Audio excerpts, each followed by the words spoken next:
The lands tamed, the seas charted, your empire on the cusp of immortality. But would it be a true tale of historical conquest if there wasn't one final, major hurdle? In Immortal Empires, we've reworked endgame scenarios, meaning it's not always going to be the incursion of chaos knocking on your faction's door.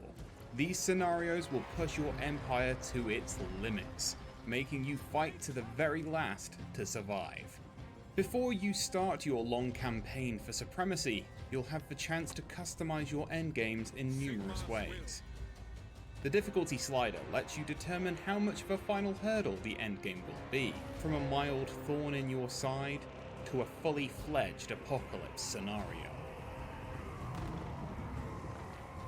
The early warning timer lets you decide how much time you have to plan for the endgame, or if you'd rather that the scenario be dropped on you out of the blue, sending your empire into chaos.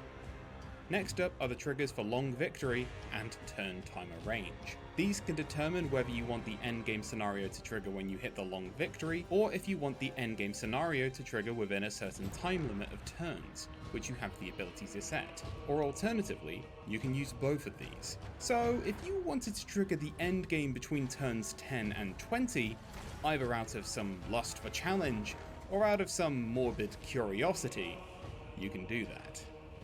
Lastly, there are the scenarios you can pick from, selecting either one of these to guarantee that endgame, or a collection for the game to choose from to spring on you at the end. Let's take a look at these final major challenges. Starting from the top, in the Black Pyramid, the undead forces in control of this ominous building stir to life in very aggressive fashion. If an AI Vampire Count's or Tomb King's army controls the pyramid, they'll gain additional armies, become incredibly aggressive, and will go to war with all of their neighbours. If it's controlled by a faction that's not vampires or Tomb Kings, it'll be retaken by King Oftos and his Sentinels, who'll also adopt this brand new aggression and go to war. The only way to quell this uprising of undead is to take the war to the pyramid, claim it for yourself, and fight them back into the ground.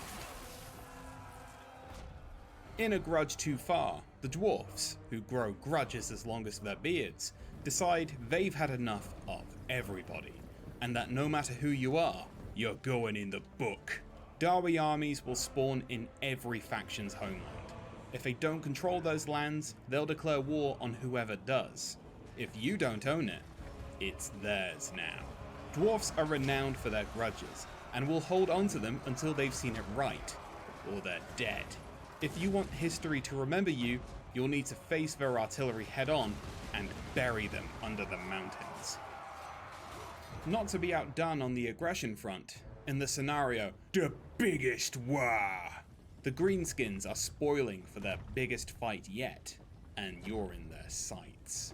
If Grimgor, Wurzag, Grom, Azag, or Skarsnik are alive, they'll get new armies spawning on their location. Not only do these armies appear, but big buffs are also applied to them, to coincide with their love of violence. If you want to quell this growing rage, you're gonna have to kill them all, matching their brutality and their cunning.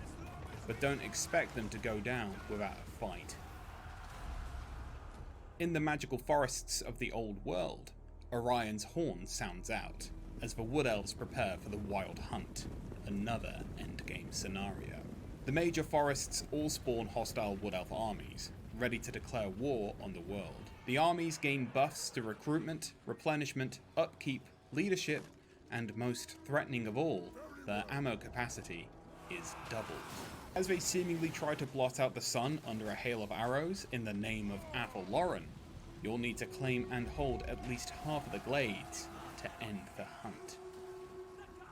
Lastly, in the Vampiric Ascension scenario, the nights are about to grow longer, as the forces of darkness are on the rise. The Vampire Counts return with powerful, fully stacked armies in their home regions, with bonuses to corruption, replenishment, and upkeep. If you want to survive the night and keep your empire intact, you'll need to capture the vampire-infested regions to put these Masters of Death down, once and for all. These scenarios are only the beginning for what we're planning with endgames for Total War Warhammer 3, with more coming in future updates, including an ultimate challenge for either the most morbidly curious or the most battle-scarred of veterans. So build your empire, maintain control of your lands, and prepare yourself for the final onslaught. The endgames will put all that you've built and all that you've learned to the final test.